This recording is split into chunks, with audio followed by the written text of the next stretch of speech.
let me see if I can help us all understand. And I want you, young folk who here with me, I'm on your side now.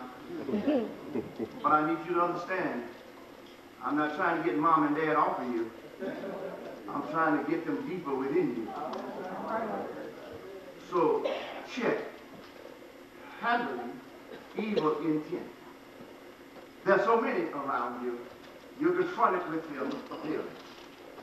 And what we must do, first, we have to teach our children to endure hardness, as Paul puts it, as a good soldier in Christ Jesus.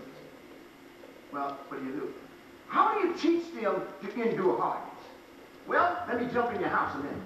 One, stop giving them everything they ask for. When they ask for it. I call your attention again to the fact that we don't want our children to do without anything because we didn't do without it. I want you to be better off than I was, but notice that the material things spoil the child, and we're dealing only with the exterior rather than the interior. Yeah. A child grows up because now he feels that when you give everything, he grows with the notion that he's supposed to have everything. Yeah, that ain't gonna be long. I ain't got to go. So I just hurry through this because you already know this. I need you to understand, yeah. Again, you do not need to buy your child a Cadillac when they're age 15. Amen. You right? But you don't need to do that. You don't need to always, every time the child wants to go to the mall and hang out with his buddies, you don't always need to give your child $50 or $100 to go play around, but give them $2 to put in church on students.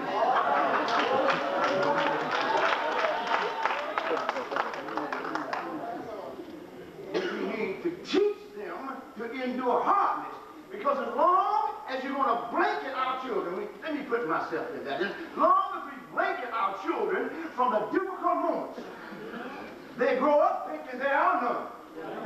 And as soon as they hit some, they don't know what to do. Don't know how to handle it. Yeah, we put them in positions and tell them, child, you grow up, this is what you have to have. And that's why now your children will grow up and they will get married at age 15, 16, and then they go and get a whole new house and feel like the house had to have every new thing that had come around. They want what you have, when it took you 100 years to get it, but they want it overnight. And we've done it. And so when things don't go their way, they're not able to handle the difficulty. They're ready to fall on their swords. They're ready to just fall apart. And they work havoc in the family. Home life just falls apart. And Sister Edna Phillips just rejoices because she knows that she'll have some business in her family council. Sometimes I want you to notice that often there are times in life when the hardships that you experience are not necessarily brought on by yourself. That's why Paul is handling evil intent. We are confronted with people, and people sometimes have some terrible motives. People will use you for their benefit. People will take advantage of our children for their own sake. And you're familiar with the story that I share with you that is found in the Genesis piece that helps us see that doing these evil intents, there are some times that we find ourselves dealing with people, even close people in our own families. As the Joseph story is, that you know Joseph is a dreamer. He dreams. Now I need you to understand, these dreams were God-given dreams. He dreamed, and as a result of his dreaming, he tells his brothers that he saw how it is that his sheaves were dealing and being superior over their sheaves, which is to suggest that he was going to be, if you will, somewhat over them by way of power and leadership. They were upset. Now, it is said that Joseph, had he not gone and boasted about his dreaming, his brothers wouldn't have got angry with him. But I suggest to you that he did not boast. It said that when they put him in the pit, he was only 17 years old. Now 17 is an old man, old young child, and we expect a lot from a 17-year-old. But there's some of us 117 still have difficulty expressing our true feelings. Now he tells them that he has this dream, and I don't believe that he was arrogant at all. And sometimes children express themselves, but they are able, perhaps in some cases, to articulate what they're feeling. But what they're not able to understand is that while they're saying what they're saying, they cannot interpret how the hearer is hearing what is being said. Therefore, as the brothers hear this, the brothers get upset. They're already angry because he appeared to be the favorite son. And so as a result then of hearing this, they decided in their own volition that they would get upset with him.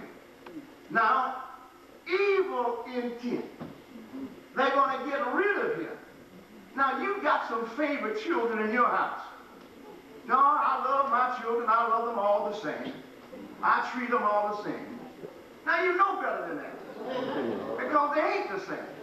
And you have to deal with them differently. But we got to be very careful to ensure that we are able to ascertain and discern when there is some kind of evilness that's lurking between them.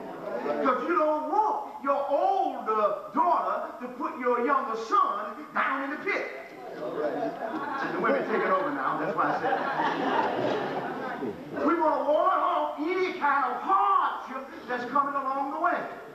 But watch now, if God is in, and that's why we're going to have to train the child internally.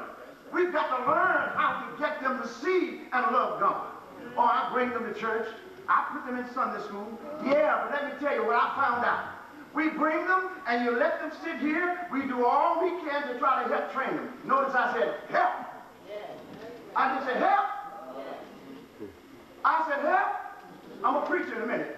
That means that when you come here, there's something that is given. But when they go back to the house, it has to be reinforced. And let me tell you again, as I tell you all the time, they have to be able to see and know that you believe without question that you are able to care for them because God has cared for you. And you believe in the God who's cared for you. And now when you are instilled this in them, so when hard time comes, when the sisters and brothers are at each other's throat, when it seems that one is going to destroy the other, the one who is meeting with the ugliness will always have to understand that he stands in the presence of God. There's no way in the world that Joseph could have done what he done if he had not been in the presence of God. God is dealing with Joseph. God deals with this dreamer. And notice when they put him in the pit. Now, write this. Every episode of your trials is not designed to take you out of the world. If you're in God's care, every episode of your trial, God is with you walking through this because God has a plan for your life. Yeah. You think you got it. You think you know your plan. You mapped out everything. You know exactly where you're going, how you're going to get there, when you're going to get there. But oh, I tell you, map out your plan, but you better say if the Lord says so.